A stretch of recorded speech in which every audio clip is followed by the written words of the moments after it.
In times of trauma and adversity, we must create space for connection by sharing a story of hope. Welcome to Stories of Hope Worldwide, hosted by Kerry Atherton. This podcast shares inspiring stories of individuals who have faced significant challenges and emerged stronger, offering hope and resilience to listeners all over the world. Join Kerry, the founder of Stories of Hope, every week to hear these remarkable journeys and find strength to overcome your adversity. Now, let's listen in to this week's conversation.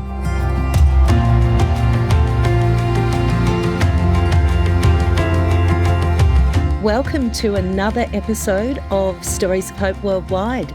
I'm Kerry Atherton and I'm your host. And today's guest is Andrew O'Grady, CEO of Mental Health America of Dutchess County. Welcome, Andrew. I'm very grateful to be on with you, Kerry. I met you a couple of years ago, and we've stayed in contact, and you're doing some amazing things. And I love your books, and I love you helping our clients with your books way over here in the U.S. So thank you. I know that was such a blessing to be able to do that, to have my books in your organisation, which now I think has 280 staff, and I don't know how many residents, was just such an honour. So I'm really, really grateful for being able to share the stories of hope from some of our amazing people with your clientele. Andrew, you are a real inspiration to me, and I know just to so many. You're supporting the people of America that are going through mental health challenges. So as the CEO of Mental Health America of Dutchess County, can you tell us about that organisation? Yeah, well, I believe we have a big impact on our area, and we've kind of branched out to a couple of other counties adjacent to us because I think our work is speaking for itself. And you know, I'm lucky to have the staff I have. I'm lucky to have the leaders I have underneath me. I don't think of it underneath me, with me, because we all aspire to the same thing. We all aspire to holding the bar up here. You know, too often our funders, want our bar to be here. I'm going to try to do this on the screen. Want our bar to be here, but I like it to be up here because if we fall a little short, which of course everybody does at times, we're still ahead of the curve, and we have expectations of our staff, and that's empathy, and that's caring, and that's being supportive and kind, and that goes a long way. We want to be efficient and we want to be effective, but we also want to make sure we're in the people's corner. I'm really happy to be with this organization. I used to work in a clinic setting, so I was the junior psychiatrist, the social worker, the therapist working in a clinic where people come in for their sessions and they leave. And I just saw that, especially with the people that we're working with, there's a place for therapy 100%. But when you're working in a clinic setting for people who are financially burdened, to say the least, I'm not saying therapy doesn't help, but you're not going to be exploring their childhood and all the things that go with it and try to, because they're worried about paying the rent. They're worried about the food stamps being shut off. They're worried about getting evicted. They're worried about this. They're worried about that. So I was really excited to be able to come to Mental Health America of Dutchess County 23 years ago, because that organization was focused primarily on going out into the community and working with people one-on-one, not in an office where people come to us. We go to them, we go to their homes, we make sure that the medication isn't strewn all over the place. We make sure that their prescriptions are filled. We make sure that they have food in their refrigerator. We're not home health aides where we're sitting on a couch. We're bringing them to get their benefits. We're really like their life coach. We want to be that first phone call. We want to be the person they reach out to. And we've developed a great staff that take pride in their work. And they do that. And they're there for their clients. And I think that the community appreciates it very much. We've tried really hard to elevate who we are in the community. A lot of times when there's not-for-profits, and you I'm sure deal with this, you have an incredible message, except how do you get it out there? How do you get people to know about you? And, it's hard to do. And more people knew what the SPCA was in Dutchess County. That's the Society for Prevention of Cruelness to Animals. Everybody knows what that is. Give money to the dogs and cats, but nobody knew what we were, helping people who are homeless and addicted and mentally ill. And so we've done a really good job in the last 13 years putting ourselves out there. And now I would say everybody in the community knows who we are. So it's really paid off. Well, I'll stop. I could, me, I could just go on and on and on. Oh, yeah. No, I'm gonna wait for I some love questions. hearing about your work. I'm so aligned to the work that you're doing. And not for profit with, I think what I read most recently was that you have 280 staff and you also have a veterans centre. Yeah, that was very exciting. So we did all that radio that I talked about and put ourselves out there. So Yeah. a radio ad doesn't mean anything. It means I paid for it, right? So Yeah, this right. gentleman who wanted to donate a building to veterans asked a friend and said, "Who was there a good not-for-profit that we could donate this building to?" And he said, "Oh, Mental Health America's great. Andrew O'Grady." "Oh, I heard him on the radio. I know he's great." He Oh, doesn't know. wow. He doesn't know Yeah. him great, but he heard me on the radio. So I met him and we talked, and he donated this very big 8,000 square foot, $1.5 million building to us. It used to be a medical practice. And we turned it into a veterans one-stop shop. So we got our local county veterans office to relocate to our space. We put our whole veterans department in there. We have the Veterans Administration, the VA in the United States in our spot. We have a food pantry. We have a garden that the veterans are growing food in. We have a whole downstairs. We took 2,000 square feet and made it to a social space for veterans. We have, it's just any veteran or family member could go in there, walk in and feel welcomed and cared about. And they're not walking into a therapy setting because all the 11 employees that I have in that space are veterans with PTSD and have gone down that road. They're not clinicians. They're not lived experience workers. lived experience. That's I it. love it. And they help in so many people. And I'm going to not, I love saying this, but I worry. No veteran that we have ever worked with, that's 1,200 to 1,300 people in the last 5 years has ever completed suicide after we've spoken with them. Oh, That's amazing because in this country, incredible. 25 veterans a day kill themselves. Oh, And we haven't had one loss. I worry when I say that because I don't want that to ever change. But it's really a testament to the fact that peers, people in recovery from whatever it is, whether it be addiction, whether it be mental health, whether they're a veteran, whatever it is, they can align with people that are like them. And so we embrace that in our agency. We have a whole peer movement within our organization. We have many people in recovery from addiction, many people in recovery from mental health that are all working and making great connections with people in the community. And it goes a long way. I come from the therapeutic background, but no therapist can have a connection to somebody like somebody who's walked in their shoes. And so yeah, I embrace 100% that. agree with that. Yeah, Yeah. couldn't agree more. I think we're slowly getting there in Australia, but it just seems to be still in Australia that unless you've got the letters behind your name or you're a doctor of this or a psychologist, the peer support workers don't really get paid. They don't get a mention. They don't get a look in to speak at conferences. And it's just such a shame because I see it firsthand as the ambassador for the Fearless PTSD organisation in Australia and New Zealand, and also working as on the board of directors for Mentoring Men Australia. I see the immense value of peer support work, and especially somebody that's also got some training. It's just such a gold combination. And with stories of hope, nobody can understand what someone else is going through, like you said, 100% unless they've walked that journey. And even then they can't 100% understand because everyone's journey is so different. Nobody can really relate unless they've walked that path. And I just love that so much. That's just amazing statistics with those veterans. And I'm sure that Fearless might want to get in contact with you now. Wouldn't it be great if I could come over for a visit and see what you're doing? That'd be fantastic. I would love I that. think that another stat that you might like to hear about is that, like I said, in our veterans program, the statistic about nobody completing suicide, thank God. Then we have other measures that we've seen where people were getting discharged from hospitals and not following through on follow-up care for mental health issues. They put a peer program in place where they introduced somebody in the hospital and was with them when they left and brought them home and stayed connected. Do you know that 100% of those people connected to a peer went to their first follow-up appointment and second and third? 100%. Yeah. But people weren't doing that. And then another one was housing, where I'm not saying every housing situation was perfect, but the people that failed out of housing, once they injected a peer into sober supported housing, for instance, to visit on a regular basis and check in on the individual and know that their phone is there for them. We've had 95% increase in people sticking to the program and being successful. It's incredible. I mean, the outcomes are incredible. So if there's anything I could ever do so I can come to Australia and talk to your groups. Oh, yeah. That would be amazing. I can pull some strings, I'm sure. We don't pay people as much, to your point. The peers are still getting paid.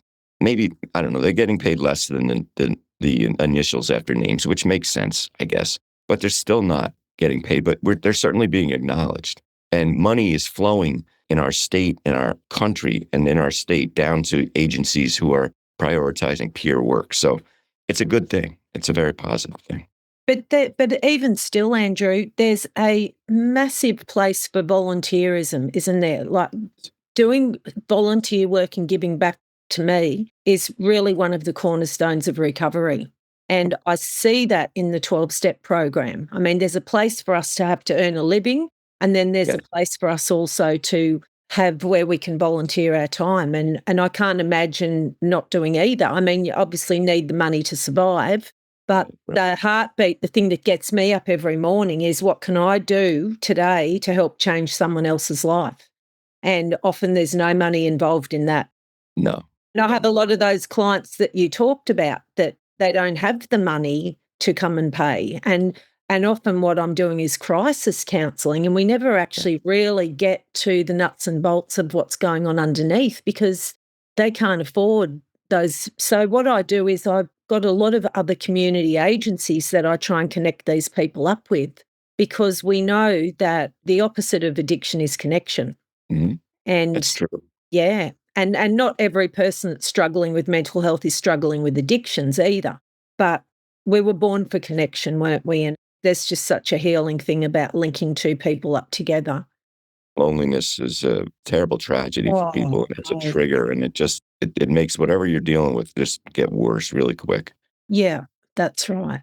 Now, I love that people like yourself who are in the 12-step recovery programs. On my private job, I do a lot of assessments for people who have had a drinking driver offense. I evaluate them. It's a one-time evaluation. Couple things I have to do, a urine screen and some other things, but we really talk for an hour, and I really try to guide them in a direction. And I've had the conversation so many times where I want people to try the AA meetings. I want them to, I know it's hard to think about going, and it's scary, and you can always convince yourself of reasons why you're not going to want to go, because I'm not like them, I'm not going to fit in, whatever, that stuff. But I tell them that there are many, many people in those meetings. There are some people that are there short term and are there maybe because they're mandated, but most of the people in those meetings gravitate toward the ones with long-term recovery. They will be there for you. They will be there for you in the middle of the night. It doesn't matter. Yeah. They will be there for you, and you will be there for another person if you stick with it. And you have to change your identity. Right now, your identity is Jimmy, and I can drink like nobody's business, and I can, that's your identity. Yeah. Whether you think that identity's cool or not, I can tell you that the bartender thinks you were drunk. They like having you around because you're tipping and you're fun, but, deep down, they know you got a problem. I said, you can change that identity, and you can be a different identity. And, that identity of Jimmy, the sober guy, who's here to help other people, is a great identity to have. And I can promise you that all those people you thought revered and you're being drunk, well, maybe not all of them. Some of them want you to be that guy. They're going to embrace the other Jimmy, and they're going to be proud of you because that's the Jimmy you should be, because that's the best Jimmy you can be. And someone modelling long-term sobriety is modelling what a new life can look like. Yes. And it has to be, that's tough. It's tough for people in recovery because not everybody's going to have that life that's so great. It doesn't mean just because you stop drinking, your life is going to be perfect. And there's always going to be obstacles. Your brain is going to say, why am I sober? Or that moment that you feel like drinking, which is probably every day, is going to be like, wow, I had a crappy day last week, or I'm not succeeding, or I didn't get that raise, or I can't get that job, or there's a million excuses to pick up that drink. But yeah, it's hard. I think about people like that a lot. People that, like, for instance, used or sold drugs. Let's say they sold drugs and made a fortune as a 19-year-old, making hundreds of thousands of dollars a year. And then they don't want to do that anymore. It's hard to go from that to making, $18 an hour. Oh, it's really hard to do. Yeah. So you're always being pulled into that negative space. I guess it's like the devil and the angel in your head, right? The devil has a lot of power because the devil's going to bring you to places that could get you in a lot of trouble, but there's also a reward. People don't drink or use drugs because they do it because it feels good. It's destroying their life, but it feels good. And money feels good. And making hundreds of thousands of dollars a year feels good, but you could end up in prison for the rest of your life too, or get shot or killed. So it's the dynamics of what people go through and the struggles they have are really, I love this work because I get to hear it and see it and be part of it all the time. And it's, Yeah, I well, hope, we get to walk in the trenches with those yeah, people, don't we? And help play a small part in seeing them find light at the end of the tunnel. yeah. And that's a wonderful thing when we Yeah. see that. Yes. One of the most fascinating interviews I did was with a guy named George Valdez. He was one of the stars of the Netflix series Cocaine Cowboys, The Kings of Miami. And he was the drug dealer. He was the Colombian drug boss, one of the biggest Colombian drug bosses. And he was tortured in the Panama jungle for 5 weeks. Wow. And he said in the interview that he had the kind of lifestyle that everybody wishes that they had. All this crap that social media is telling us, is a life of success. He had the private jets, the billions of dollars. He was going out with dating, movie stars, porn stars. He had mansions all over the place, sports cars. And he said every single day he woke up, he wanted to die. Yeah. And, his big message is that success in the world's eyes does not bring you happiness. And he was addicted. He was addicted to money and to success. And he ended up giving all the money back, turned himself in and went to jail. Now he visits jails and gives Bibles to the offenders and lets them know that they don't have to be defined by their past, because there's so much shame attached with any kind of addiction. Yeah. And the shame is really the thing that prevents people from stepping out of that to actually reach out and ask for help. And so, you must listen. I'll send you that link to his. I'll have to read that and watch He's that. on this podcast too. That's like what you just said. The joy. I mean, he wakes up now and he doesn't want to die because he knows he's impacting people positively now. Yeah. It makes a huge difference. When you get to the point where you realize that weighs a lot more than all this other stuff that social media, like you said, tells you have to have. And then you wake up and you kind of be a little more self-actualized and you realize that, life is much better when we're all helping each other. As you hear this story, what Kerry's discussing might be resonating strongly with you. Perhaps you've experienced something similar yourself and are looking for support.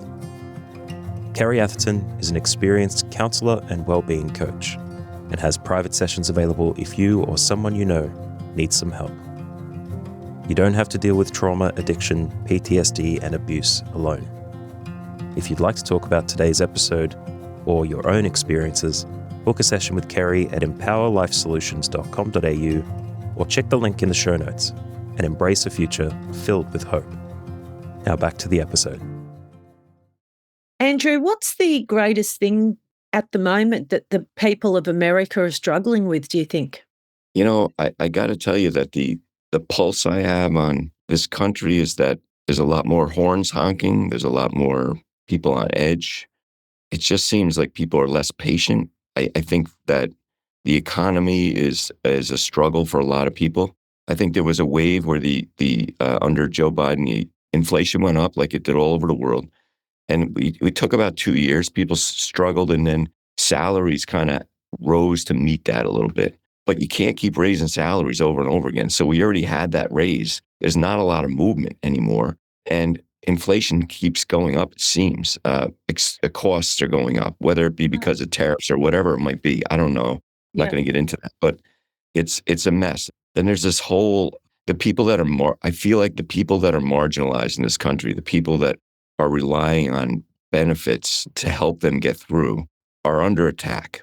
I don't want to sound political, but I'll give you an example. This is a crazy dynamic in our country.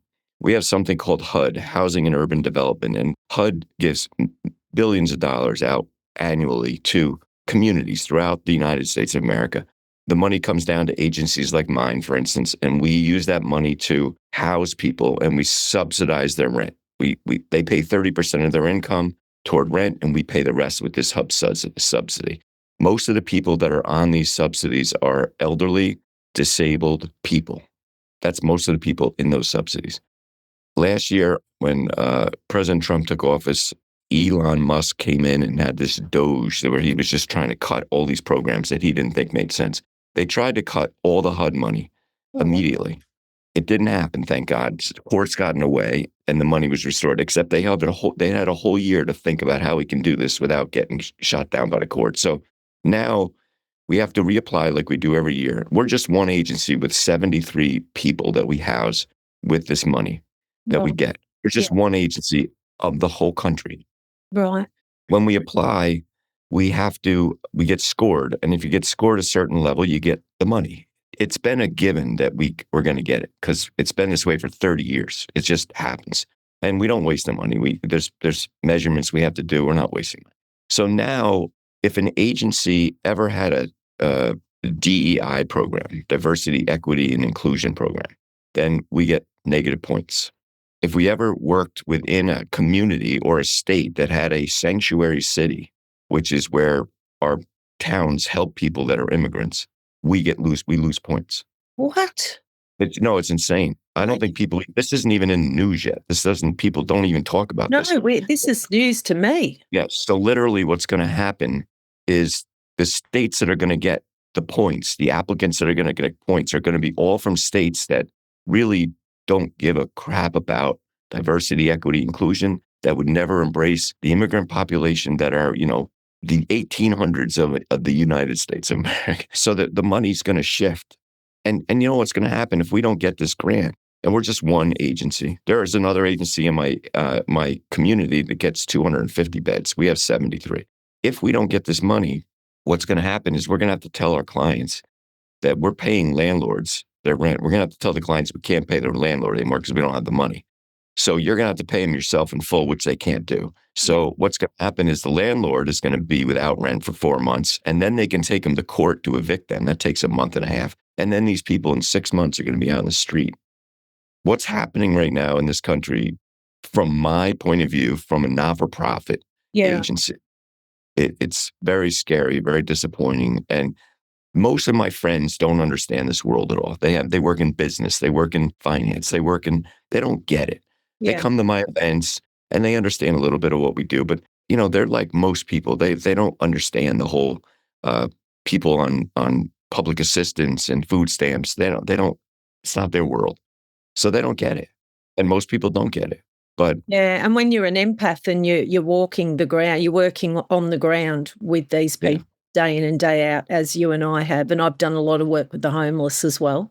Yeah. Our homelessness level has just risen beyond belief here as well, and why do you think that is in Australia? Oh, well, money. In Cost of living is higher there. Cost of living's higher. The interest rates, went right up. Just everything, and we have a flow-on effect too from what happens, overseas. Yes. And so we've got a couple of things like sleep buses and that on the Sunshine Coast, but there's all these whole areas now that are popping up like little mini homeless refuges on the street and in the parks. And a lot of people don't know what to do with that. They don't know what to do with those people. There's often a perception of they're just park bench drunks or they're drug addicts. But we know that at the base of all of that lies trauma. Of course. And we don't have enough trauma support here, in this country. And it does get a little bit, I'm sure you experience this all the time. You can get very disheartened at times and caught up in the empathy, and worrying about and thinking about these people. But at the end of the day, all we can do is what we can do and make the difference that we can make. Right.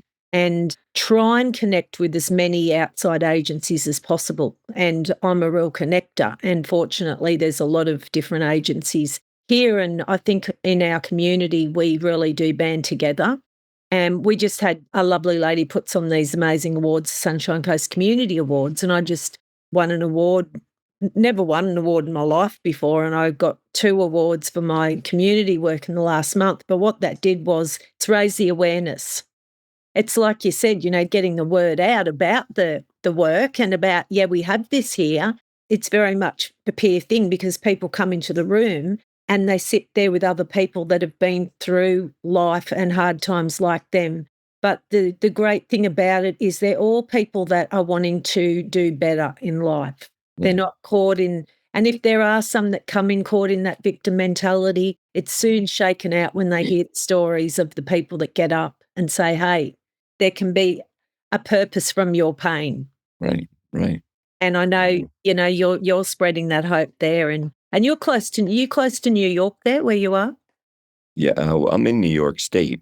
Right. I'm about an hour and a half north of New York City, Right. Wow. right up the Hudson River. The Hudson River runs right up from New York City, and we're right on the Hudson River. Wow. So you're right on the pulse there. When I visited America about 2 years ago, Hawaii, actually, the homelessness there had just gone through the roof.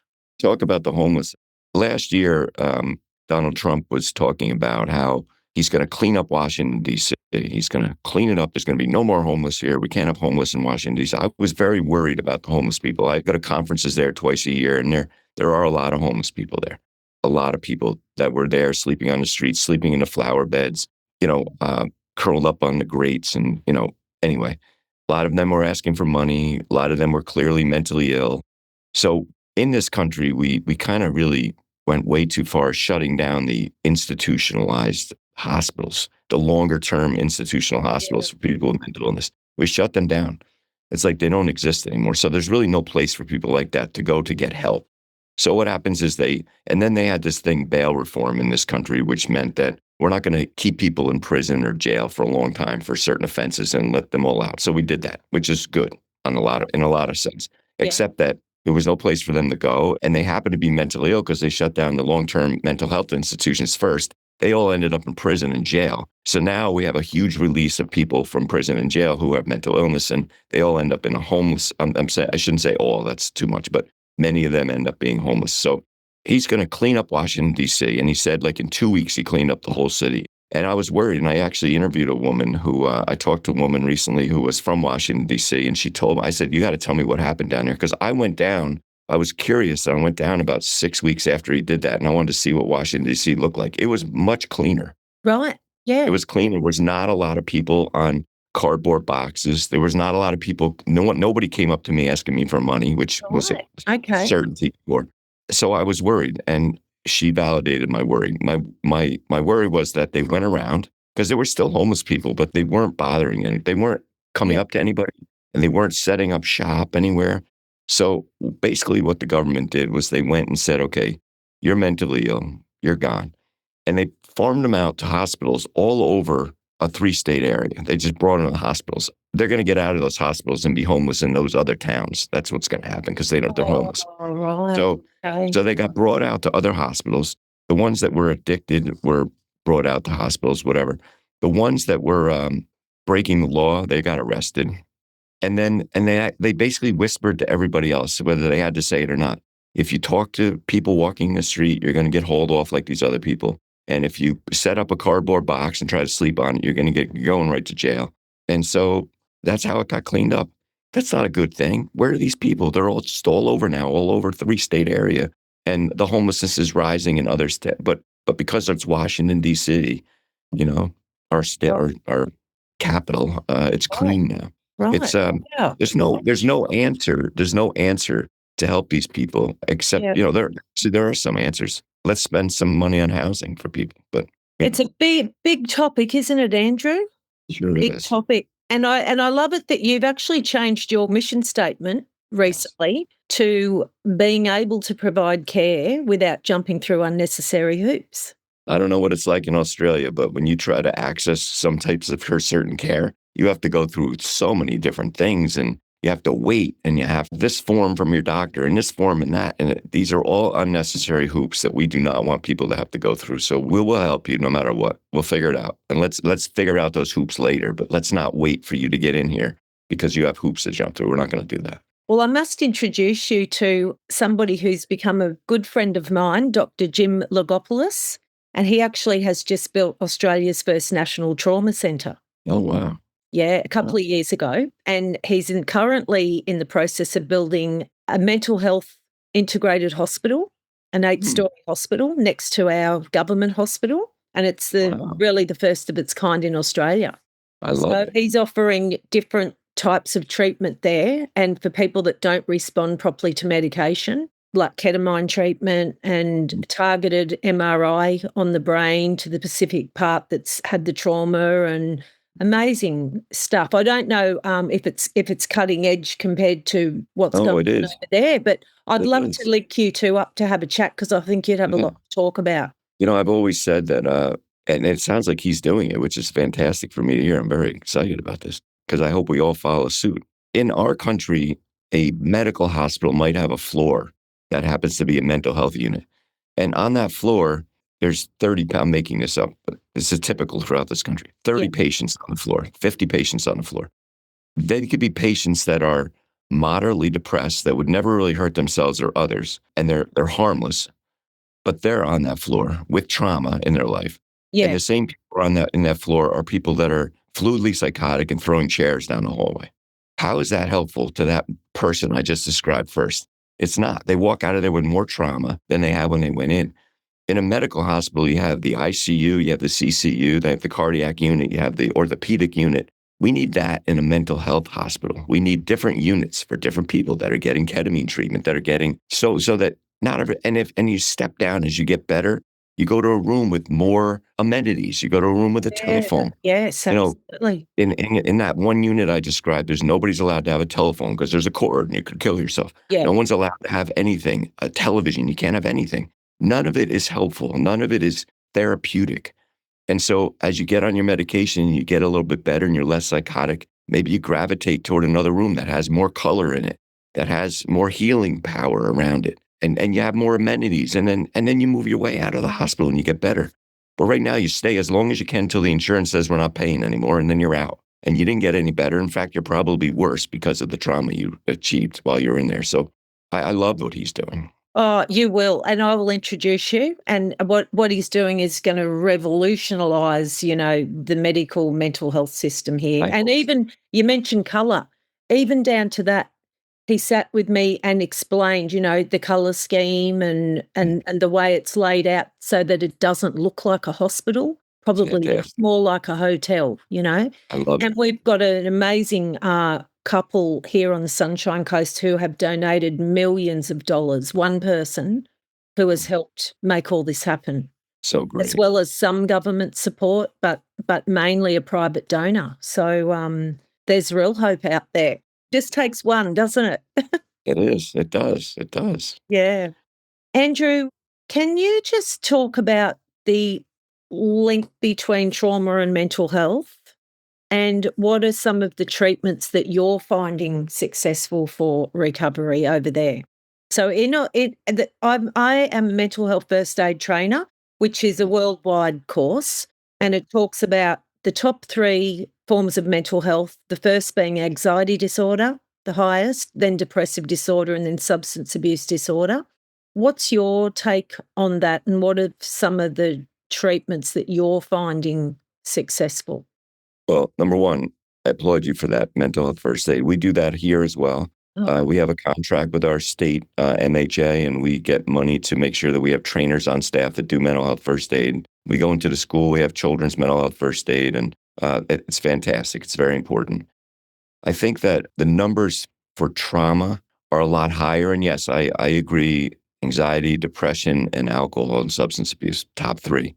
But I wouldn't be surprised if trauma was weaved into almost all of that. I'm not saying everybody has trauma, but but I'm guessing that trauma, first of all, if you're using substances and you're really out of control, most likely you're using it because there's been trauma in your life. Maybe not, but most likely. And then on top of that, you're re-traumatizing yourself because you're putting yourself in, not every single person, but typically putting yourself in terrible, precarious situations and waking up not knowing what happened the next, and you're re-traumatizing yourself. So I think it's a lot more prevalent than people think. I think that the more people can be open and honest about it and make it a conversation. We've done a lot of great things around stigma, around mental health and addiction over the last 10, 15 years. And we just have to keep moving in that direction. I think we're getting to normalize anxiety and depression. I think we're getting to that point where people are feeling a lot more comfortable talking about it without being embarrassed or stigmatized by it. We need to get to that point with trauma. As far as what helps, there's a lot of different types of treatment. There's immersion therapy. There's cognitive behavioral. Everybody's an individual. You made reference to that before. Yeah. Everybody's different. So, it all depends if somebody's lucky enough to find that therapist that has that technique that is going to work for you. So it's not a perfect system. We're in our infancy right now in the treatment of mental health disorders. We're only like 100 years into this whole thing, and that's not a long time at all. There's going to be things that we see 30 years from now that we're like, why didn't we think of this 30 years ago? Yeah. We're just learning so many different things, but I just think, what really helps is being able to talk about it with somebody that doesn't have judgment. That's really bottom line. I know that sounds simple, but it's hard to find that person that doesn't have judgment. It's hard to find that person that you feel comfortable enough to talk about it with and really processing it. Many times people in trauma, when they process something correctly, they get to a point where they realize, I'm not at fault for this. I'm not to blame for this, because they blame themselves. Yeah. And they realize that they were a victim and it's not their fault. Let's turn our energy into get it away from self-hate and self-loathing, and let's embrace who I am. The trauma made me who I am today, but who I am is a fantastic person. So it's something in your life that formulated who you are. And you're not a bad person. You're a wonderful person. And anybody that we talk to in our lives are wonderful people. That everybody has that inside them. That guy that you talked about before, the drug lord kingpin, he had it in him. Everybody has that in them. A lot of people just don't believe that about themselves because of the trauma and because they don't talk about it, because they're fearful about it, and they just keep re-traumatizing over and over and self-blaming and shame keeps them in prison. Yeah. Inside themselves.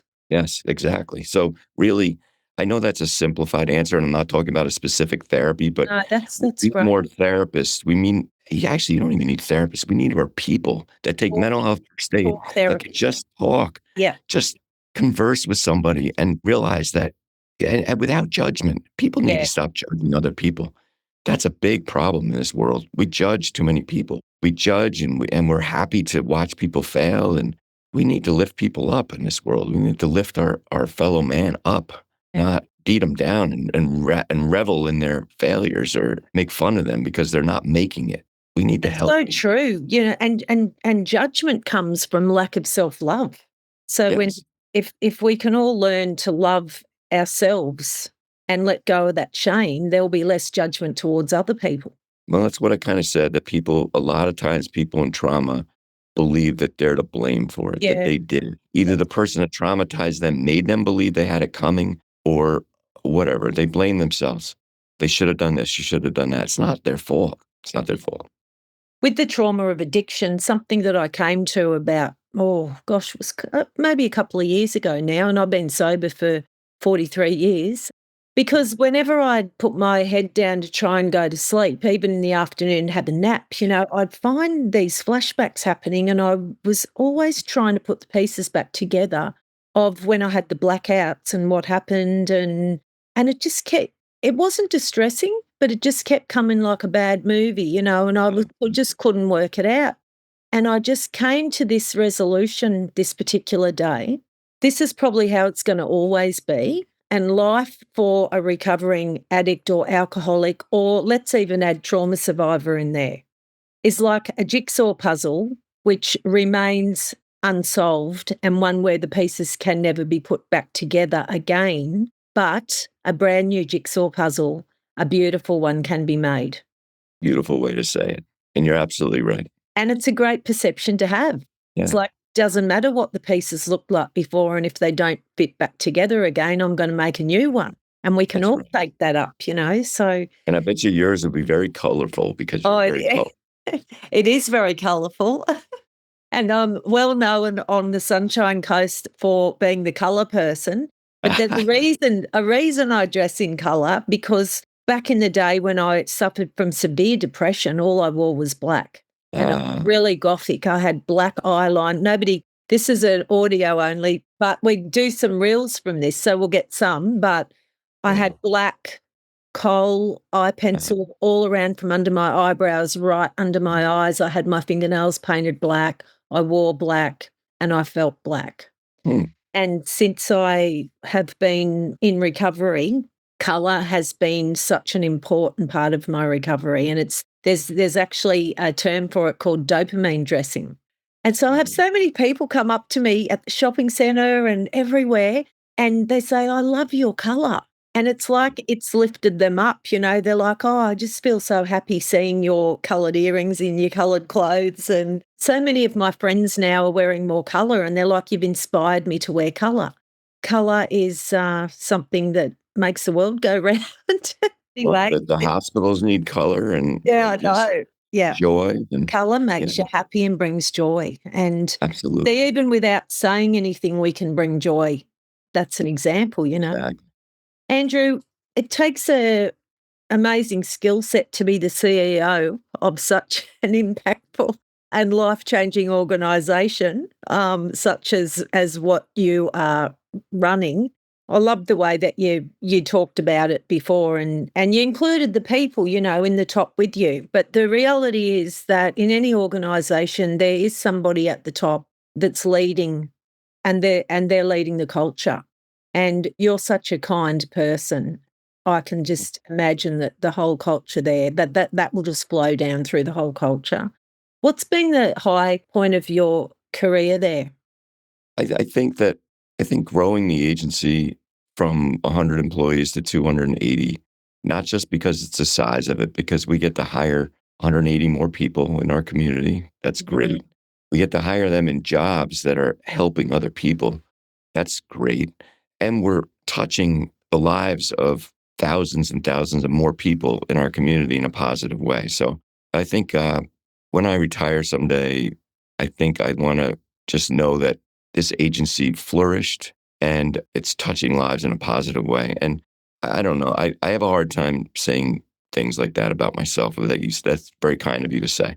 But you're right, I guess. I mean, somebody is leading it. I don't think of it. I mean, people say that to me. You're so busy. I don't feel like I'm that busy. And you guys are doing all the work. I mean, I'm at my desk. I'm going on meetings. I'm doing this. I'm going on the radio. I'm doing this. But you guys are hand holding a client to the social services office to get their food stamps. You're sitting there for 4 hours with them. You're being their companion. You're doing the work, the real work. So it's hard for me to take any credit for that. I don't want to take any credit for that. You're doing the empowering. I hope that when I walk through the hallways and I give people a smile and I talk to whoever it is, because I hear from people all the time, which is crazy to me. You're the CEO and you said hello to me. Yeah, well, of course I did. What are you talking about? But there are people that in these positions that you wouldn't talk to anybody below them a certain level. They don't leave their C-suite. They don't. I am not that person at all. I'll mow the lawn if I have to in the morning if it needs a little bit and nobody's coming in.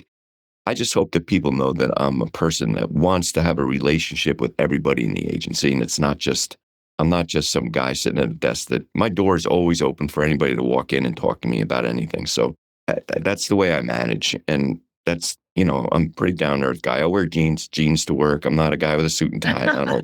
I love that. I'm not an unapproachable person. I feel like I'm an approachable person, and I want to be that for people. Because really, leader is somebody that people have to have faith in and trust in. I do believe that I have the best interest of my staff at the forefront all the time. So if, of course there's rumors, things that happen. Oh, he this, and come talk to me. My door's open. I'll explain what's going on. And yes, this happened, but you have no idea that this happened because of 16 other things. But I'm happy to sit and chat with you and talk about it. And, I just want to have an open door, and I want people to be comfortable coming and talk to me. That's all. Yeah. And Andrew, who do you go to when you're going through a hard time? I have staff. I have people at my agency that I've worked with for many, many years, and we rely on each other. So I talk to some other people, and I worked with a therapist for a while, but there's people that I've hired on as consultants, like they work with CEOs. So I can have these conversations, and I've had contracts with people over the years where it's like a therapy session, but they're giving me guidance, and they're consultants, and they're saying, how do you handle that? And here's my suggestion. And that was really helpful. So if I ever feel a need to do that, I do that. Because Yeah, it's very hard for many leaders, isn't it, to reach out and say, "Oh, actually, I need some help now." yeah, There yeah. there is I've been told and, had people talk to me about stigma attached, their fear of, "Well, what if somebody knew that my child was a drug addict?" Or, "What if somebody knew that I was struggling with mental health? What happens to my reputation? Are people gonna think about me the same way?" So there's all that, isn't there? But everybody needs someone to talk to, and I think Well, that's everybody real. that knows me really well knows that I'm a little touched, so it's okay. Oh, I don't mind. People joke and they say, "Oh, I know why you're in that field," but, I'm coming across as I am thoughtful, and our conversation is very real, but I'm also just a regular guy, and, I make jokes, and people think I'm a little crazy, so that's okay. no, I love your sense of humour, I'm right there. What are some of the things that you do to keep yourself filled up and keep your own mental health other than talking to someone? What's in your self-care strategies? I like to drive around. I'll leave the office and I'll just drive, and, I can answer phone calls. I can do Zoom meeting while driving. I can just getting out of the office sometimes and doing that. I like playing golf, and I Mm. like being outside, doing that. Sometimes I just like to sit outside, by myself. It was funny, I talked to you off the air, and I mentioned it in another conversation I had recently, which was on another podcast, but I was in a hospital in the beginning of this year for 3 days, and, this new hospital we have has this unbelievable huge room. Like, the roo it's silly. It's not two-person to a room, it's one-person to a massive it's like a giant hotel room with a giant television, and I'm in there for 2 days, and I literally and this phone is attached to me all the time, but I literally hardly touch my phone. Now, granted, I was not feeling that great, but I didn't touch my phone, and I didn't turn the TV on, and I just Yeah. sat there. I Yeah. just sat there in the quiet. People would visit, my wife, whoever would visit, but when they weren't there, I just sat there, and I didn't it was fantastic. It was amazing. I mean, yeah, I went to this salt cave when it was opened in, Dutchess County. That's another place you could just go and be for an hour with no conversations, no communication. Happened to be in the salt area, which gave you, goodness, I guess. I don't really understand it, but anyway, I don't know if it was really helpful, but it got me in a quiet solitude place where I could just close my eyes with no phones, no interruptions. It's nice. It's nice. I like just I guess solitude at times, just getting away from it all and kind of disconnecting, but anybody will tell you I don't disconnect for very long though, because I don't. But people say you should disconnect more. But you got to know what works for you. And if That's I'm right, yeah. disconnected and I come back to 87 emails, I'm a lot more stressed than I was if I checked those emails every 10 minutes. Oh, yeah, I know. So That's I know that works for me. I have a yeah. friend who will not check his emails. He'll go back and he'll have a 2,000 emails after a 2-week vacation, and he must spend a week and a half going over them. And I'm like, I would lose my mind. So I don't do that. I could be on the beach and checking my emails, and it doesn't bother me. I like that. I like that. Yeah. But staying on top of it for me helps. You got to know what works for you. If disconnecting completely and not touching work works for you, then great. But I know what works for me, and that means staying connected, but at the same time, you know, being alone sometimes. Is there a story that you can quickly tell us as we kind of come to a close about a person you were really, really significantly touched by, like a story of hope of somebody that's come to your organisation and really their life has just been transformed? Yeah, we had a guy who we met with under a bridge. He was homeless. Turns out he was a veteran. This is, when you ask me about the agency and what I want to remember, these are the moments. This is why I built the agency and added a bunch of more aspects to the agency. So this story is incredible. So we met this guy. He's under a bridge. Our veterans team, when I only had 1.5 staff members, not 11, and met this guy and found him, talked to him, came back to our case management program and said, "What are we going to do? This guy's homeless. He wants some help." It's not his typical thing. Usually he just, goes back to the bridge and doesn't care. We said, okay, let's take this moment. So we immediately put him in a respite apartment. We had an apartment that was vacant and we had the idea of turning it into like a hotel room. We furnished it and everything. We put people in there for up to like 3 or 4 weeks at a time and then, move them on and move the next person in. It's like a respite. In this case, it was perfect for him. So we put him in the respite. We got him in this respite apartment, and then we had him into our supported housing program, and we got him a subsidy that I talked about earlier, like the HUD subsidy, and he got an apartment. In the same time, we hooked him up with our psychiatrist at our Beacon Pros outpatient program, and he met with the psychiatrist 2 days later, started going to that program. So that was great. And then we hooked him up. This is like 2 months later, we hooked him up with a job coach. Now he has a place to live. She's showering. He's got new clothes. We got him new clothes. We got him furniture because we have that in our basement. We take donations and give it out. All these little things happen just within our agency. And now he has a full-time job, and we hired him in our veterans department. Oh, wow. I mean that's a story. Oh, I know. It's all Many can't because buy the joy that comes from that, hey? no, it's if you get the right people supporting you and Yep. helping you and guide you, anybody can make it. And I know it's not easy. That help is not there all the time. I know it's not. And personalities get in the way, and you have to have the right personality to motivate somebody the right way. And we spend a lot of time with motivational interviewing. We spend a lot of time with empathy with our staff. We want to make sure that if they can make a connection with somebody, they do it. And don't miss that opportunity, especially somebody in addiction, because you only have that window that's about this big before they say, forget it, closing the window, see me next time, but I'm going out, back out again. So we want to get them when we can. And we really spend a lot of time teaching our staff how to do that. Oh, that's such a wonderful, heartwarming story. I actually helped a couple of guys. Well, our team did when we were running Streetlight for the homeless a few years back. And at the time I was working in the school as a chaplain, and I was running a mentoring program. And a couple of these guys that had been homeless, they'd been addicted to drugs, they had severe mental health problems, broken families. I saw them, a couple of years later, and after, the support and everything from a great team, they had jobs. One had become married, and I actually got the amazing opportunity to invite two of those guys to come and be mentors to the young troubled boys in the school.